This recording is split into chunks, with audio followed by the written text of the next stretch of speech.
You unlock this door by pressing play on your podcast player. Beyond it is Aspara, another world.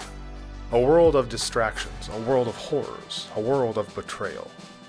You're moving into a land of neither good nor evil, of blurry lines and gray areas, of what happened last time on the Incorrigible Party.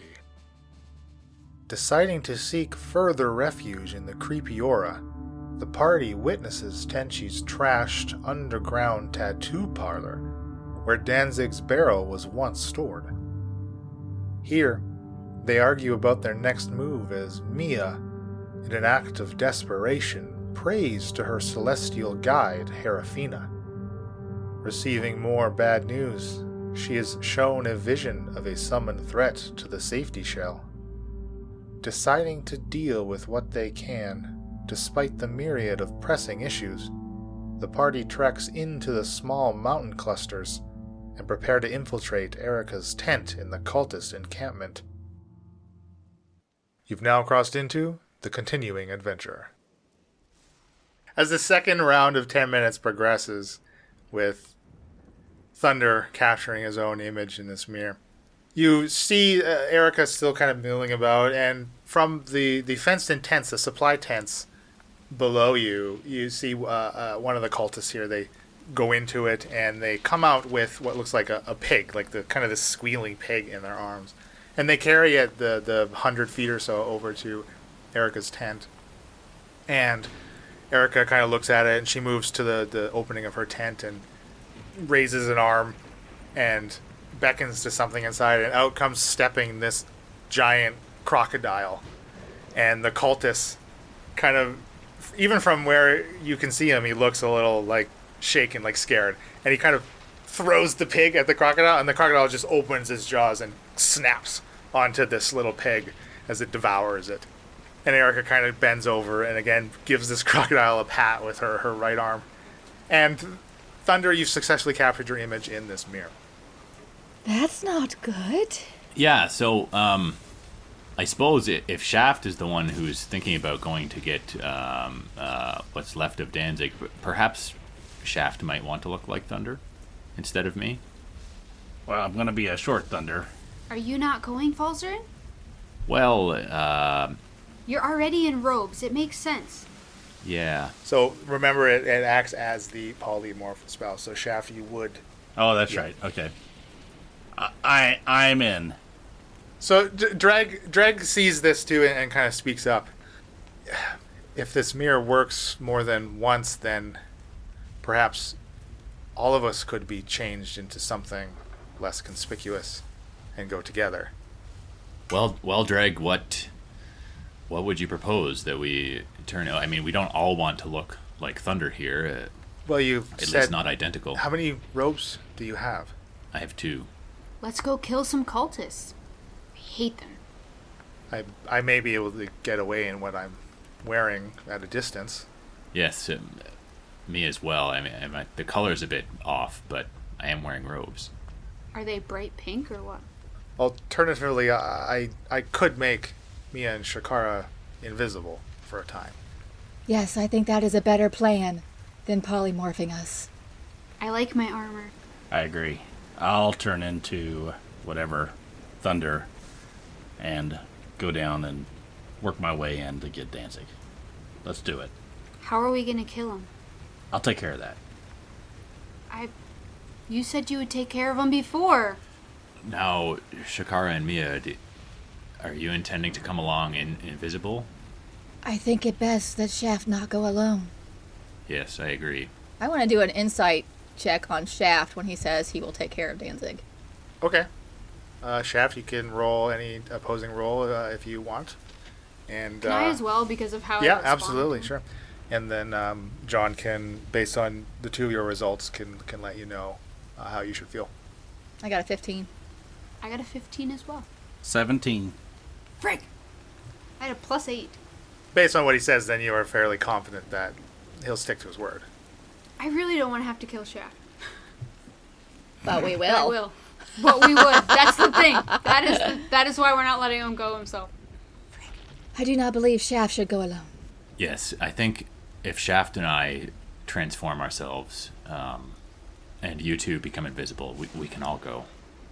Let's do it. We're not going to attack Erica because she will, right? We're just kind of sneaking in, doing whatever this Danzig, is it? That's the name of the guy in the thing? That's the current plan, yes. We're gonna kill the matron's vessel. Well, it sounds sexier when you put it that way, but okay. We cannot let Kralakina come to this plane. Man, it's so weird. I've been trying to get Kralakina to come to the plane for ages, and now I just feel liberated that we're gonna go. You know what? I could sing. I'm not gonna shout, but I could. This is exciting. I've been in a cave for 2 weeks. Let's go. Let's go. All right, I'm so lonely. Shaft, you should probably also make Shakara and Mia sneaky. I guess you'd be able to make us all sneaky, but they're going to need to sneak especially more than anyone else. So everybody do whatever they need to do, and then I'll do that. Absolutely. So, Shaft can be metamorphosized, and it does appear to work as you morph and you change. There's a instance in the transformation that you get stuck, almost in like this Picasso-esque, like your face and visage is all warped, and then you kind of like give your head a shake, and it continues to morph into the beautiful wood elf Thunder, as a duplicate is now standing before him. And Dreg will do his casting and make Mia and Shakara invisible. And Dreg will take a pair of your black robes to put on, because now Shaft is a duplicate of Thunder and everything he was wearing, so he's in the robes. So wait, Falzarin looks like Falzarin. Yeah. That's smart. If he pulls his hood up on his robe, he can kind of hide. Well, I think Falzarin was going to. I thought you were going to become Thunder. Yeah, I think that's the plan as well. You guys are you're triplets. It's believable. Alternatively, Falzarin could become invisible. All you are concerned about Falzarin is not looking like you, right? Because you have cultist robes, you could disguise self. You could disguise self if that's what the concern is, right? You could just do that. You should not be you, is all I'm saying. Erica would remember you. Yeah. Okay. Yeah, I suppose it makes sense for Falzarin to use disguise self to make him appear just as a low-level cultist, so to speak. Just a lowly cultist, that's what I'm saying. But not exactly the same as Thunder. I think it'd look pretty odd. Little more handsome. Inevitable. So I will do that. So we'll head down out of the mountains, or I'm going to lead if anybody wants to go ahead, and head down and walk out far enough down the pathway where they don't see us just sort of walking out of the mountains, and appear like we're walking up the main road. And then when we get to about where the barrels are, just southwest of Erica's tent, start heading over that way. And as you come upon the barrels, there's really no activity around them. You see what looks to be like upwards of 100 of these barrels, and they stand about 3 or 4 feet tall. They have a diameter of about 2 feet maybe, and just kind of stacked in this pile. They do all look to be full, and you also see an assortment of those pump tools that you witnessed them using inside the city to resurrect the dead and stuff. Again, just kind of arranged in this kind of orderly pile next to them, kind of this gear bench, if you will. And you have now seen, though, as you walk down the mountain, Erica has kind of gone with these doppelgangers, and she's no longer next to her tent. So you have kind of lost sight of her as she's moved more into the masses of this army moving around. And you do see a few other cultists. They are kind of, again, milling about. You see a few sharpening some blades and that kind of thing. Is there anybody standing outside of the entrance to Erica's tent? It does not look like it, no. Is the tent open from the front enough where I can see into it, or is it closed? The flaps are closed. There's a couple inches of a slit, where they kind of meet in the middle. So there's not much visibility inside of it from where you are. No. I'm going to walk up confidently, like I know where I'm going and what I need to do, and walk into the tent. I assume everyone else follows. Yes. I will be, side by side. Invisibly, sure. I'm there. So the invisible peeps can make a stealth check as you, again, you're moving closer and kind of moving now amidst some of these other working cultists and drowned. Like, yeah, you know, the pale skin and coral of some of the drowns on their skin as you get closer. Okay, so I'm 20. I'm at 23 then. Excellent. So you're able to make it to her tent, and Shaft, you throw open the flap. And walk in and scan the tent quickly for the barrel. Oh no. Huh. It's no big deal. As you step into the tent, Shaft, it is a very large tent, and it's, you know, it's not like lavishly decorated, but there's some furniture and stuff. You know, the floor beneath you is still the stone of terrain of the island itself. There are a few shelves and a desk with some strange knickknacks, a large bed to one side of it, and at the very far end is the familiar barrel in which you've found Danzig in. And next to it, you see this large crystalline minotaur. It looks very immediately similar to the crystalline substances you found on the Rising 3 that was used as fuel. Its body is constructed of it, and inside of it you can see, like in its core, is that kind of dark bluish, almost black liquid within its body. And immediately to your left is the giant crocodile that you saw devour the pig. And as you walk in, it raises its head and looks at you, and its mouth kind of slowly opens. Well, he's probably not hungry. I mean, I don't know what we were expecting. We definitely did see that it go back into the tent, so there it is. I will walk, once again, confidently, like I know what I'm doing, over to this, was it like a desk or a... You take 10 steps in, and we can roll initiative. Son of a Even the gun. invisible people? Well, if you want to sit and watch them fight, you don't have to. Well, if you start fighting, then we're not invisible. Ugh. Yeah, but we can decide that when it gets to be our turn in the initiative, whether we're going to fight or not. You roll and then you Okay. can... Okay. 17 for Falsey. 19 for Shaft. 18 for Mia. 15 for Thunder McScroggings. 20 for Shakara. Shakara. Yeah, that hasn't gotten old at all. So yeah, Shaft, as you progress further into this room, you just see the large crocodile. It like starts to... What kind of noise? What is a crocodile noise? It starts to Yeah. kind of roar, whatever noise the crocodile makes. And Shakara is first, though, in initiative. So the croc is threatening us, coming after us. Yeah, you have yet to see the crystalline minotaur move. But is the crocodile attacking, or did it just roar or make a noise? Well, it's opened its jaws. It started to make a noise, and it is in the midst of taking a step towards you. He makes that face when he's going to attack. I know that from... It's giving you the wink. He had us So roll I initiative. would stop moving when they made the noise. Just to thematically, I'm walking there, looking like I know what I'm doing. Rah! You know, and I'll stop, turn and look.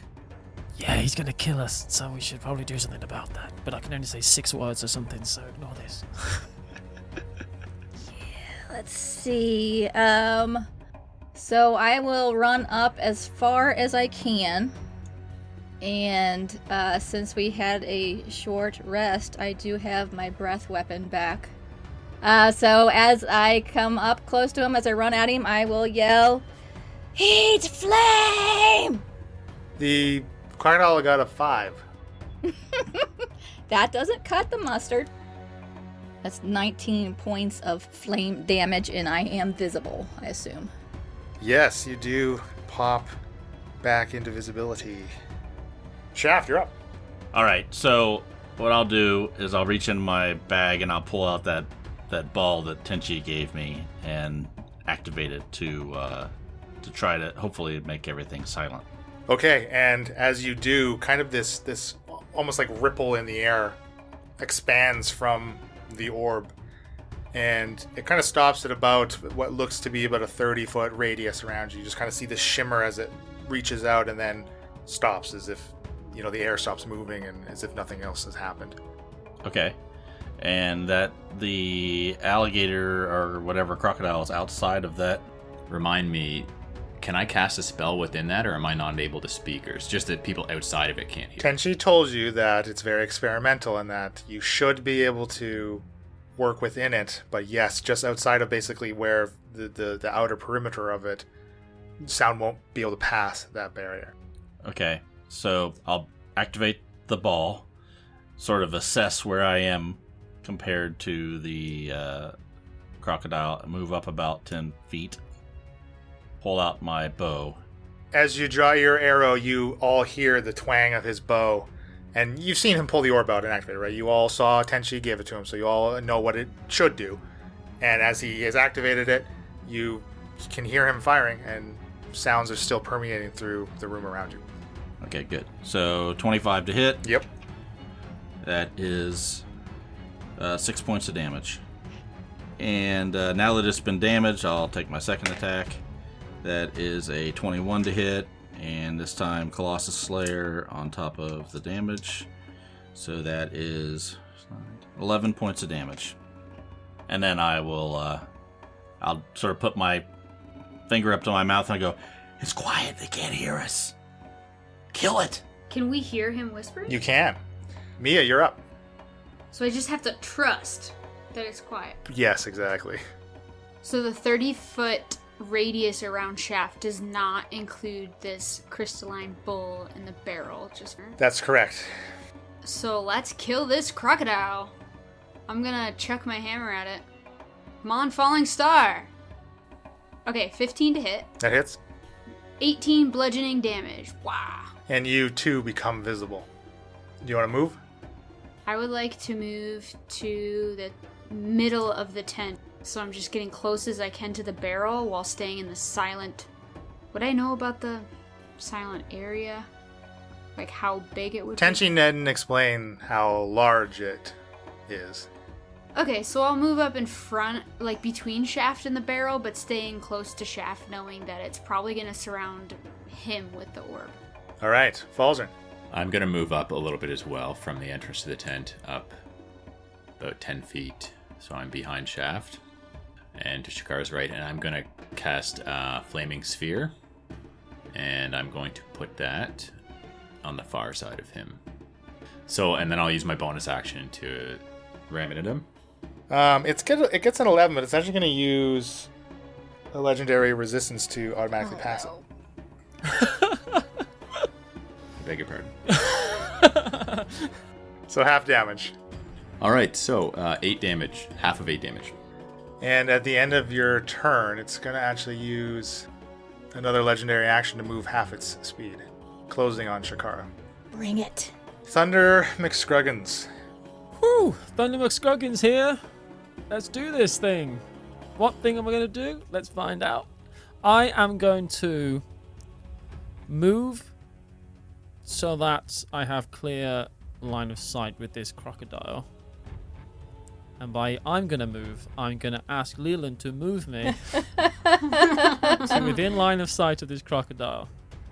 Direct line of sight with no one in the way that could get hit by anything blasting from McScruggy. If that's what you think is clear line of sight, Yes, you're good there. It's fine. Just don't roll a 1. Yeah, just don't. Alright, and with that clear line of sight, I am going to use my circlet of blasting. And it's one charge, it resets. It's 2d6 damage per ray, and it gets 3 rays. It's 120 foot range. I just didn't want to, that's fine, but I just didn't want to hit anyone else. No, you're good, as long as you don't critically fail. So do I roll to attack? Go on, tell You me make what an I need to do. attack roll for each ray, yes. Does he get sneak attack because of Shakara? No, because it's a spell. Or it's a magic item he's using. So I get so that's 17 for the first one. Yep, that hits. Do you want me to do all the attack rolls first? Yeah, you can just do them. Yeah. 20. Woo! Natural? No, not natural. Ah. Oh, dang it. Little woo then. Yeah. And last one. 15, 16, 17, 18. All 3 hit. All right. So that's going to be 66 damage. Fire damage, yeah. Damn. Dang. You can do this, Matthew. Circlet. So that's 4, When you die, I get that, right? 5, I figured Falzern would call dibs on that. 9, 12, 16, 17, 18, 19, 20 damage blasting that Nice. croc's face. Good job. Very good. Bad. Boom. Very good. And that is used for the day. We're pretty cool, yeah? Yeah. Yes. Win big. And as these rays of fire streak past Shakara, hitting into this crocodile, at the end of your turn, it will use another legendary action to make a bite attack on Shakara. Wow. Yeah, that's a 25 to hit.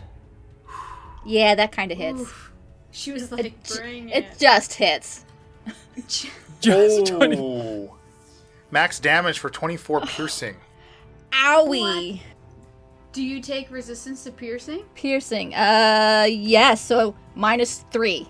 So 22. Oh, that's Legendary resistance. 21, Negates all 21. damage. 21. Yeah, I can math. And Dreg is up. He moves into the room. Yeah, I didn't like that much. crazy. He doesn't have all that much. He's just gonna tried and true wizard magic missile on this crocodile. He's a bit pooped. It's all right. Auto hit. It's always good. Yeah. For 10 force damage. This croc is just scales have been ripped off from fire, breath, and arrows. It's looking very bad. But at the end of Dreg's turn, it will use its last legendary action to make another bite attack on Shakara. Oh, frick. Miss. Only an 11. That is a miss. Yes. But then it takes its turn.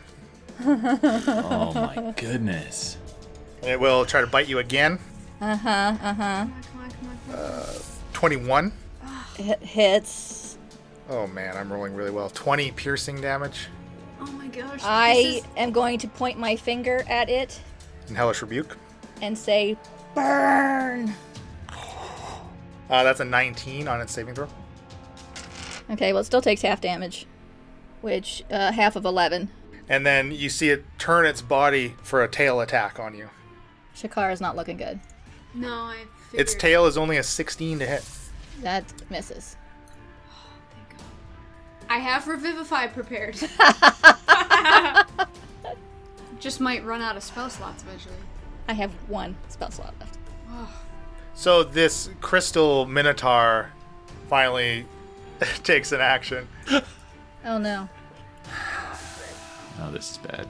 All it can really do is close on Mia, covering the 55-foot gap between them, and is now adjacent to her. Shakara, top of the order. I thought it had already moved, and then it moved again. Oh, and it was real close. How hurt is this croc looking? It's like it's on its last. Like that tail swipe at you was incredibly feeble. Okay, I'm gonna bring my sword around and attempt to hit it. That's a 17. Yep. Oh, I got an 8. That's 11 points of damage. And you drive your sword into this croc's skull, killing it. Can I then run over to the bull and take a swipe at it? Absolutely. You have the movement to get there and a second attack. Yep, so I'll run over to the side of the bull. So now bolstered by 5 temporary hit points. Oh, wow. Oh, 5! This bull ain't got nothing on me. I'm going to swipe at the bull and That good, eh? This is bad. roll a 1. Critical fail. Your errant strike hits Mia, standing right next to you. Yep. Oh, at least I rolled a 1 on that too, though. So that's only 4 points of damage.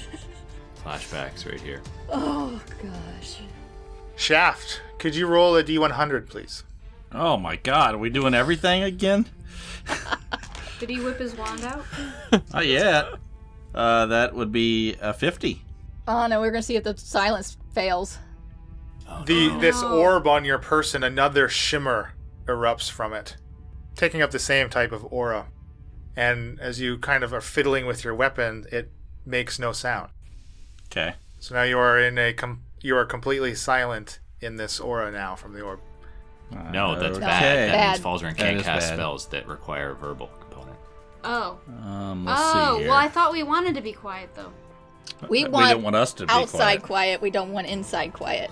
Oh, for I'm going to have to look at my So, whole spell list and see which ones. There goes Hunter's Mark. So, all right, I am going to move. There goes Shatter. I'm going to try to get up behind it. Wait, you can't do any spells. Spells that can Yeah, need verbal. get in his They're blind all spot. verbal. Get in his blind spot, hon. And that's right. I'm getting in his blind spot. So that means I get an extra one added. Yes, to it, right? yes. Okay, so this is going to be attack number 1 with the rapier. I'm gonna run over, sort of dodge around this thing, slide up behind its back, and try to get it right in the hindquarters. That is a 17 to hit. It hits. Awesome. Okay, that is 8 points of damage. Second attack. As your first strike lands, shards of this crystal chip off of it, dealing 14 piercing damage to you on the blowback of your strike. Grapnel. Oh, man. Okay. Doesn't stop any of your additional attacks, though. Okay, so I go in my next attack was a crit. So, and I get Colossus Slayer on top of that. So I'm going to get full. It's 23 points of damage. Very good hit. This strike doesn't seem that any shards erupt from its body. Third attack. That's only a 14. That is a miss. Damn. Okay. And Falzarin and Thunder, from your position now, and the tent as Shaft has moved up, you don't hear anything that's happening around this battle. Every strike, nothing. Just no sound. But it seems around you can still kind of hear a bit of what's going on outside of the tent. It seems that you are outside of the effects of this silence orb. Mia, you're up. Okay, so being by Shaft during those attacks, I could hear nothing.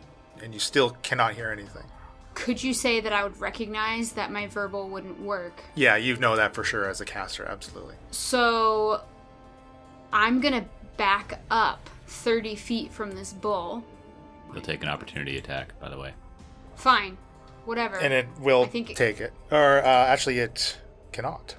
Okay. Oh. I think that's what Mia would do.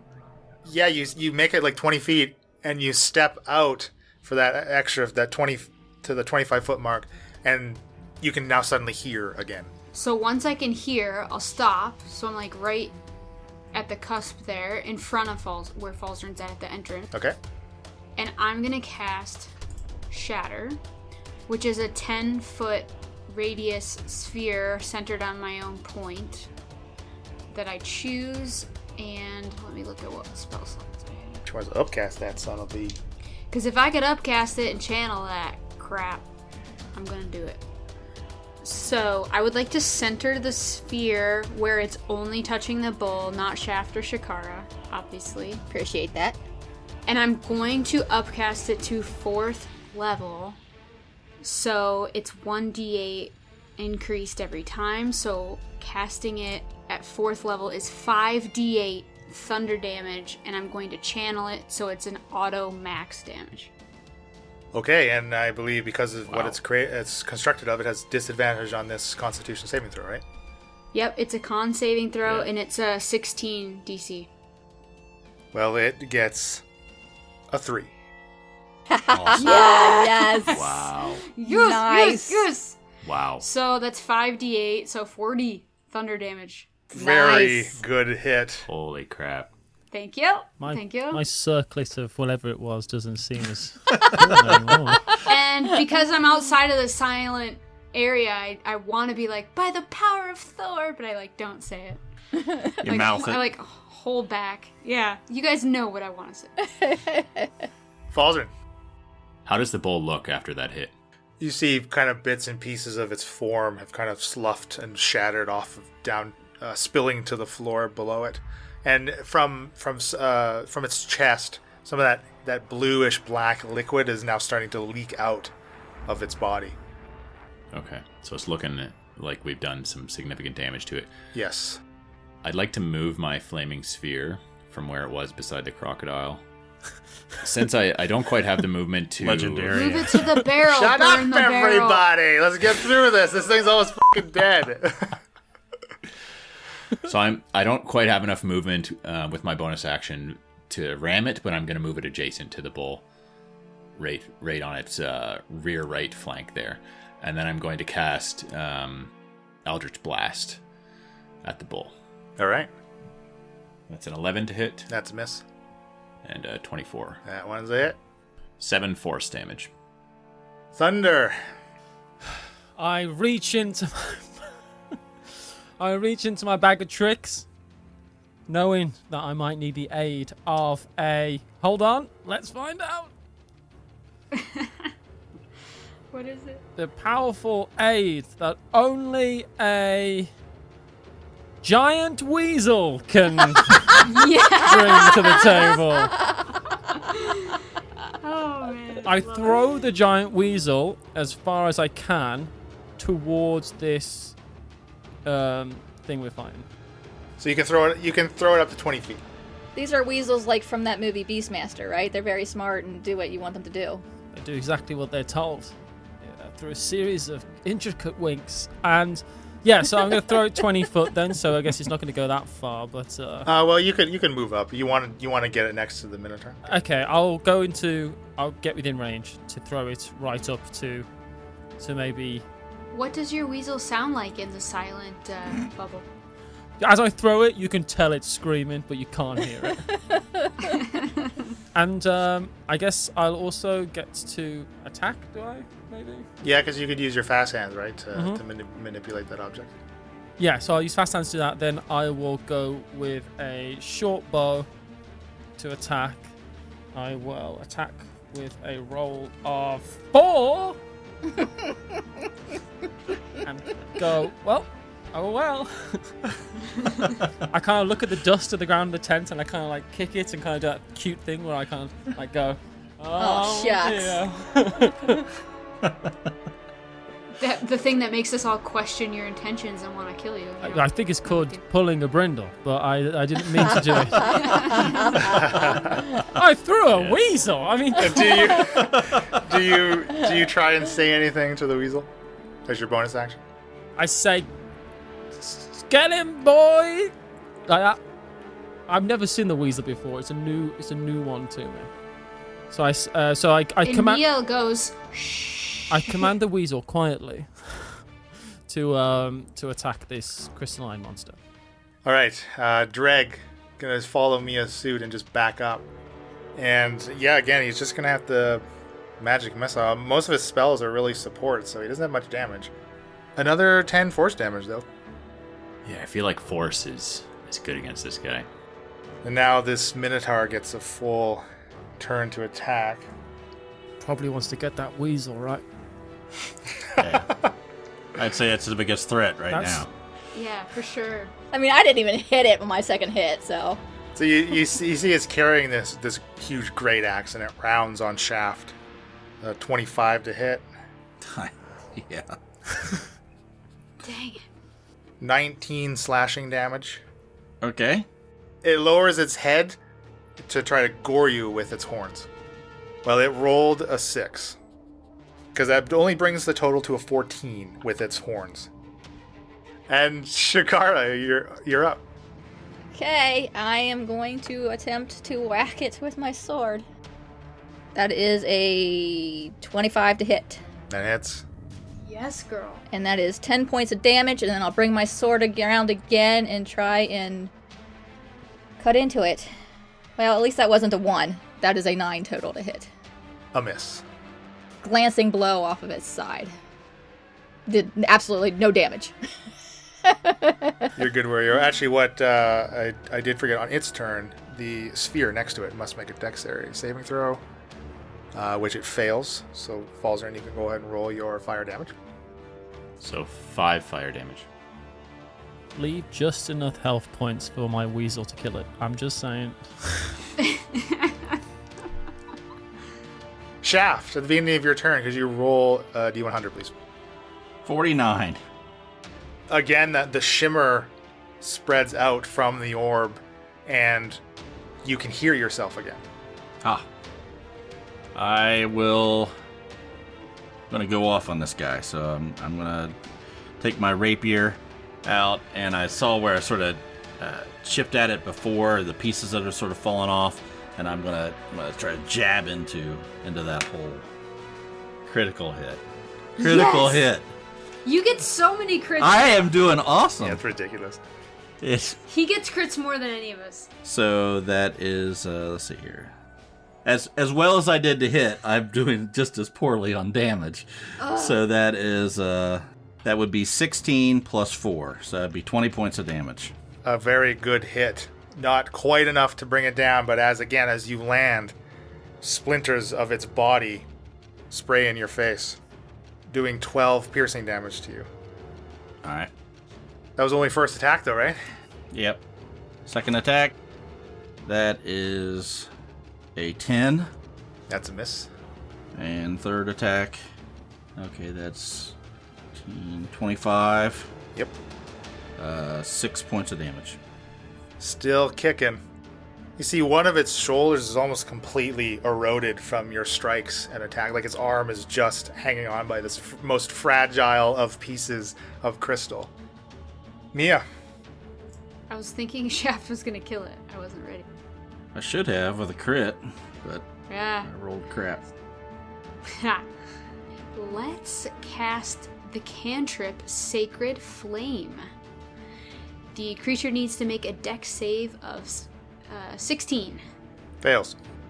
So he takes 2d8 damage, since I am level 5 or above. So that is 12 radiant damage. That is enough as its crystalline structure finally crumbles into pieces. Oh, Mia is like... she's a god. She's feeling good. And we can drop out of initiative. So this orb, for the remainder of this minute, basically, it continues to activate. Unless you've decided to deactivate it. No, I'm going to try to keep everything as quiet as possible while we're here. Okay. We have a frickin' weasel on the bunch. Is some of that liquid seeping out of the Minotaur? Absolutely. It's in pieces in a puddle of crystal and fluid. I want to take one of Campbell's vials and collect some. So, how many vials did Campbell give you? I don't recall him giving you any. No, I don't know. I'm just going to keep saying it till you call me on it. Yeah, I'm gonna... She's got like 10. Call you Today now. is that day. Dump something. Hey, Thunder, do you have any potion vials? Yeah.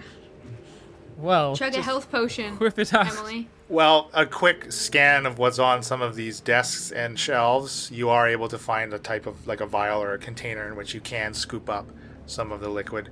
As there's assorted, like, much like you would expect maybe in a hag's lair, there's very strange, like, animal pieces strewn about in jars, like goat eyes and little like rat claws in jars and stuff like that. An assortment of very strange knick-knacky kind of stuff. So you can certainly find something you can either dump out or something that's empty to take a sample of this liquid. Absolutely. Okay, I will do that. One vial. As much as I can get in one vial. All right. Mia is going to get as close as she can to Shaft because she knows she's loud and no longer invisible. So when she goes over to do that, the first thing I'm going to do is dash for the barrel. Okay. Alright, so I'm following behind you then. Imagine everyone's kind of moving up. Mm-hmm. Yes, I will move up as well. And you get to the barrel, and the lashings and ropes in which you had basically like tried to put a lock and like secured it are no longer on it, but the lid, your makeshift lid is on it. I'm going to open the lid. And you see this gelatinous sack now. You can kind of make out this humanoid form without it. It seems that the sack itself has grown larger, growing more opaque since the last time you've seen it. And the water in it, as soon as you take that lid, you just get that reek of fish and like ocean, it's like salt water kind of smell. And it used to be this kind of still kind of clear, but clearly a green tint of water to it. But now you can't see anything below the water's surface as the sack is kind of bobbing along the surface of it. I will reach down in and grab whatever's in there. You want to try to tear the sack open? I'm going to reach in and see if I can grab onto it and pull whatever it is out. I'm hoping, and not being able to see, I'm hoping I can grab onto Danzig, on his arm or something like that. But if it's all sacked up where I can't, impress into it, then I'm just going to reach in and try to pull him out. Sure. As you kind of grab onto him, you can't get your hand around anything really. It's kind of this. It's not. There's no give to it really, but with maybe Shakara's help, you could certainly pull the body out of the water and out of the barrel and set it on the ground. Absolutely. So think of like this elongated like egg, but it's kind of this slimy and almost fleshy sack, like a strange cocoon that it's in. Cut it open. What do we see? You can just kind of make out this form inside of it, where the last time you saw him, you could very clearly make out that it was Danzig in some type of state of transformation. Now, what you see doesn't resemble your brother whatsoever. The fish-like and piscine features that were growing along it have accelerated, and now it looks almost like a cross between a deep scion and a triton, kind of. Those are kind of the most relatable characteristics in which you would be familiar with. You know what I mean? Like, it's not like a hybrid of the two, but that's what many of the features and traits are reminding you of. Is it moving? If we let it lay on the ground? It seems it's still. That is not your brother. Finish it off. I'll pull out my dagger. I'll go over and I'll grab onto it and sort of slice it open. And as you do, more like liquid pours out of it. And it's a clear liquid. It stinks just like what's in the barrel. But the sack kind of deflates as you do, and you reveal the entirety of this naked form. No longer halfling size. It does seem to have grown and morphed into like a 5'11" like a 6 foot being. Oh my god. The skin of this being is a dark green, and there seems to be patches of scales up and down its arms and across its chest and legs, and it does look feminine. I look at where I think the chest of this being is, and take my dagger and jab it into where I think its heart would be. And as you do, finally you get the reaction from it as its eyes flick open, but the eyes are higher than where you think. Like, they're almost like up on its forehead. They open, and it lets out this gasp, this kind of almost like sounds like a gurgling, as if you were to like gurgle a mouthwash, and its body kind of gyrates against your strike before finally going limp. Well, that's done now. Do we have a place to put the body? We don't want to leave it here. They might just resurrect it in some way. A bag, maybe? You can't put a body inside a bag. That would never work. You'd be A amazed body bag of holding? at what we could do. Well, yeah, I suppose we could, as much as it's a bit off-putting. I mean, we Falzer, could... just put your sphere over it. Burn it. That's another option. Still do not think it wise to leave it here, even burnt. Yeah, we don't need to start a fire right now. Let's wrap it in the extra robe that I have, and hopefully that will protect the other items in my bag from it. Okay, so we wrap it up and shove it in his bag. Okay, and it barely fits. This bag's getting pretty full, but you do get the body in there. You did that so easy, like you've done it before. It would almost appear that way. Wait until I tell Bryn this. She'll love this. Head first, like last time. Oh my gosh. Someone needs to tell this man that they put Bryn in. Well, I don't think we need to stick around. Let's get the hell out of here. Can I let's quickly look around on these shelves. Quick. Okay. We need to stop the summoning of the vines. It's true. What we can destroy the barrels from a distance, and Yeah, I think I assume the silence is still around me at this point. I would say by now a minute has definitely passed, so the sphere and the effects of the orb are no longer active. Okay. Okay. So, let's take a quick look And then let's see if we can look out the tent, see if we have a clear path to just get out of here. Yeah, just a quick look at this shelf directly across from the bed. Yeah, I think Falzern would also look around. I'll look at the desk that's on the other side. I see 12 books. What are all their names? A to B, B to C. Yeah. Encyclopedia Britannica, volumes 1 through 12. I cannot believe we just killed the matron's vessel. This is good. So on this shelf, there are, amidst many of these strange ingredients, you find about 3 things that kind of stick out to you. The first is an eyeball in a jar. And Mia specifically, it kind of almost like you're drawn to it. And something inside of you, you just kind of feel like this is the eye of a cleric. Dang, okay. Is anyone else is looking too? Like, is it just me over here? I'm looking too. Yeah. I'm just a lowly cultist. You can read, right? I just like to stay out the way. Shakara is alternately watching Thunder because she doesn't quite trust him yet, and the not Danzig to make sure it is indeed dead. Shaft, on this same shelf, you find a single gold piece. And as you touch it and you pick it up, you get this unshakable belief that this is the very first gold piece ever minted. Oh. That's what I believe. That's as soon as you touch it, you get like this belief that washes it. Like, you cannot be convinced otherwise while you're touching it. This is. I just think to myself, this is extremely valuable, and I pocket it. And that belief seems to kind of stick with you. And the third item that you can find that again kind of stands out amidst some of these more mundane-ish, still very strange, but still kind of mundane. An oval-shaped disc. Seems to be made from some type of metal that isn't immediately discernible by either of you. Shaft, take this disc.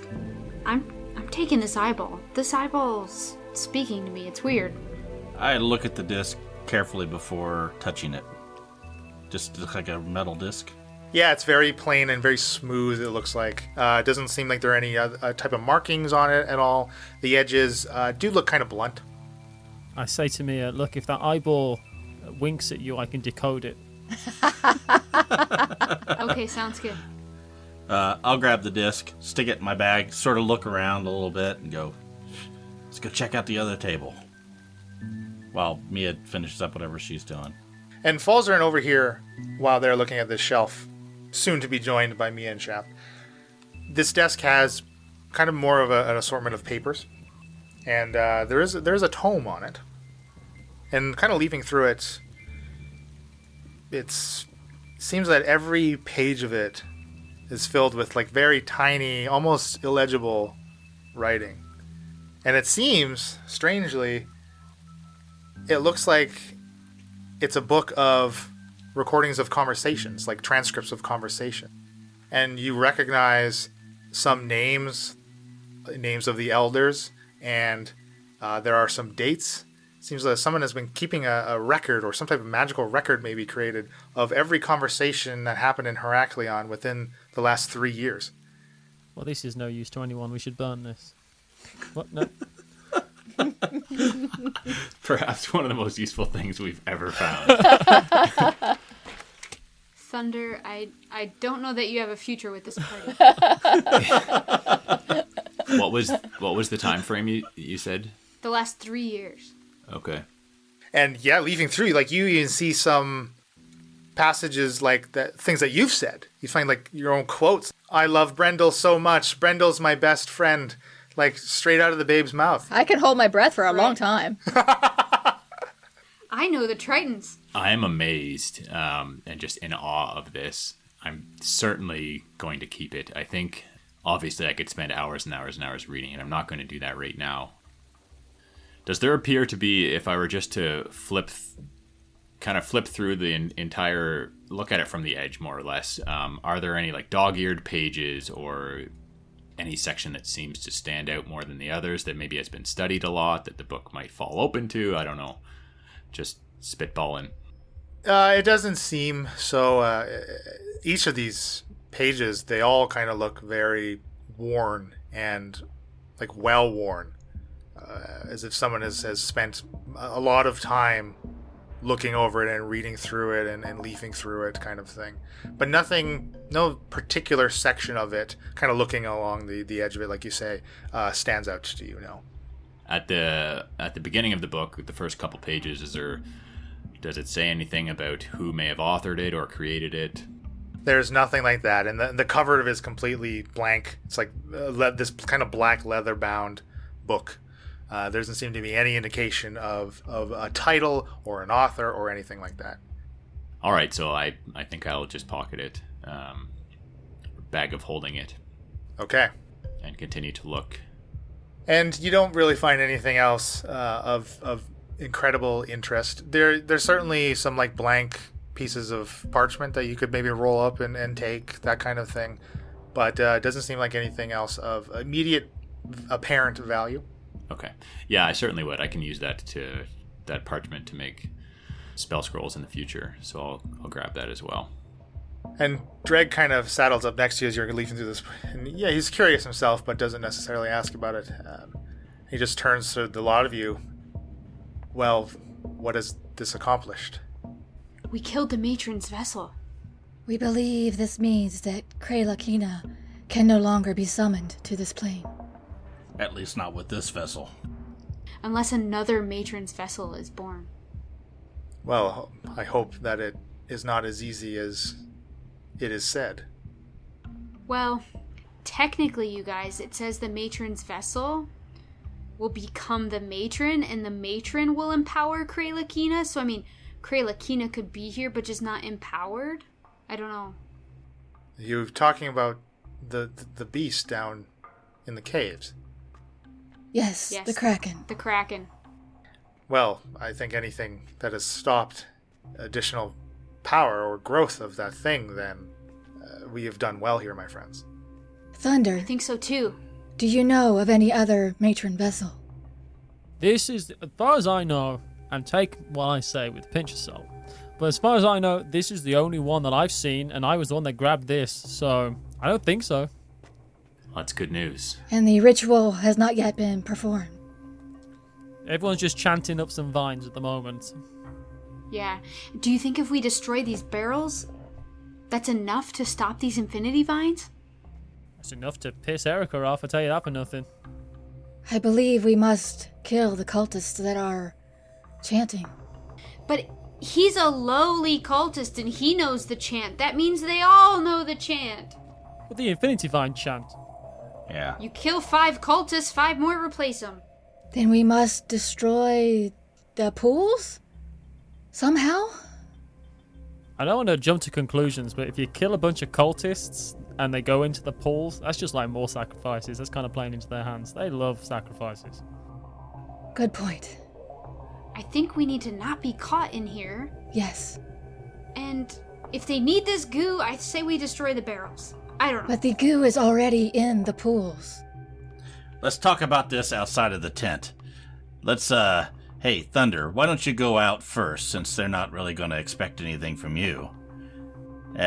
Get some attention so we can sneak out the side and what I run can out do and, is, I will go out. I've kind of given up on... Look, I'm having a bad few weeks, and if you're going to stop all this, I will just wait out this cult business for a few more days. If you could, because you seem like a bunch of people who can really just get an idea, stay focused, and stick with it, and I believe in you for that. So I feel as though if I go out, cause a distraction, just kind of like mingle back in with the cultists, if you can ever see me, I'll give you a few series of winks so you don't kill me with the other cultists if that's possible. I'll create a diversion while you guys go back up the mountain. Back to wherever you're going. Why would we go back up the mountain? Back the way we came is what I'm saying. We need to stop the vines. Well, we don't need to go too far away. We just need to get out of Erica's I will tent. make a diversion. while you do what you do, experts as you are, and yeah, that'll work. Just don't kill me later on down the road. Dreg, do you know how to close these pools? I'm afraid I would have to study more to figure out how to do something like that. I am unsure of how they work. Would it be in my book that I have? Remember the book that you said that's how you created the dome? I'm sure that you could find information on the vines themselves, but this method of summoning them, I am unsure. Do I have no idea how to stop this? Like you say, like if you can cease the chanting and limit the supply of sacrifices and or black ooze, like those really seem to be the only options that you have to put a stop to them. Do those barrels blow up? The party has found that these black ooze within is not very flammable, no. Mia, could you shatter the barrels to spill the ooze? Sure, but it's gonna make a huge noise. And remember, there's like upwards of 100 barrels stacked up there. So, Thunder, you kind of walk out of this tent. Before I do that, I walk up to Shikara. I look right at her. I grab her one arm. I say, I think you need to learn to be a little bit more trusting. And I give her the circlet of blasting, and then I go. And I just cock an eyebrow and look after him. That's all I'm doing. Then I walk out. And you walk out into kind of, again, this similar kind of bustle. And again, Erica's still nowhere in sight, but actually you hear your name being called. Hey, Thunder! Thunder, where the hell you been? And Terry Russell comes up from within the camp, kind of gyrating his arms at you. I look up and go, oh, God, this again. Jeez. I go, hey, Terry, man, dude, I've had a time. What's up? What the hell? You're supposed to be meeting Wave 2. They said no one was there.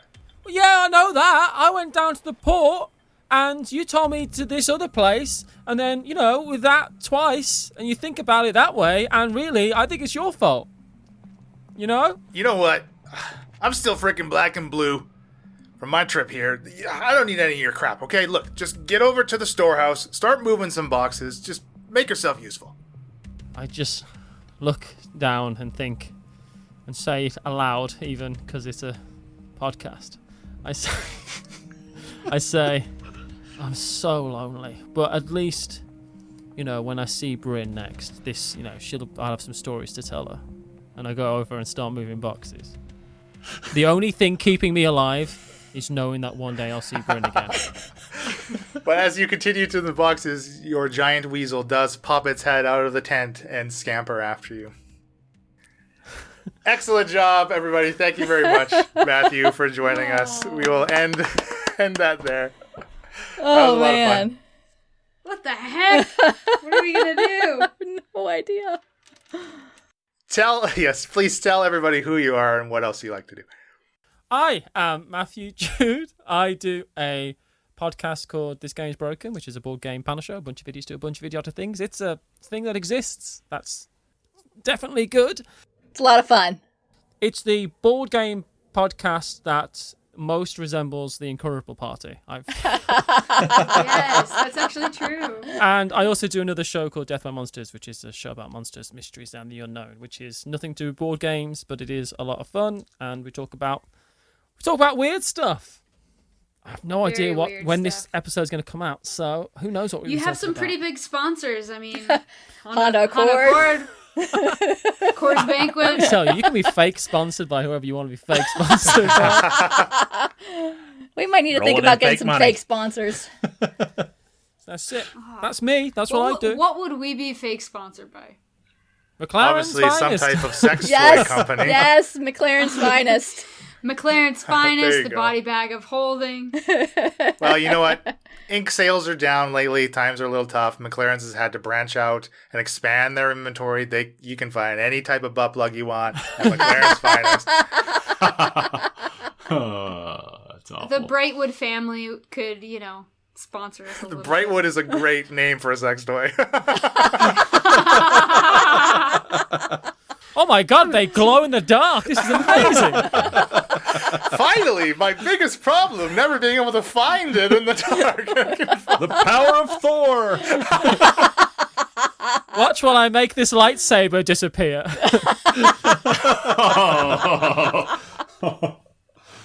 Oh my goodness. I did not mean for Thank you. Gone there now. Thank you very much again, Matthew. Just FYI, though, for everybody listening, the Jude Feud 2020 is still going. And I guess you'll return for the after party if you're up for it. I will definitely return for the after party. This is my favorite podcast. I'm really excited. So thank you for having me on. Excellent. That'll be fun. Yes, thank you. This was great. Bada bing, Thank you, bada Matthew. boom. And that's our show. Be sure to follow us on social media at Incorrigible Par on Twitter, Incorrigible Party on Instagram and Facebook. You can visit incorrigibleparty.com for additional world and NPC information. The Incorrigible Party is sponsored by Critical Hit Design. For your design needs, visit criticalhitdesign.com. All ambient sounds and music during the episode are courtesy of tabletopaudio.com, and our outro music was created by Josh Jarvis. You can contact him for your own musical inquiries via email at jamesmercymusic@gmail.com. Happy adventuring!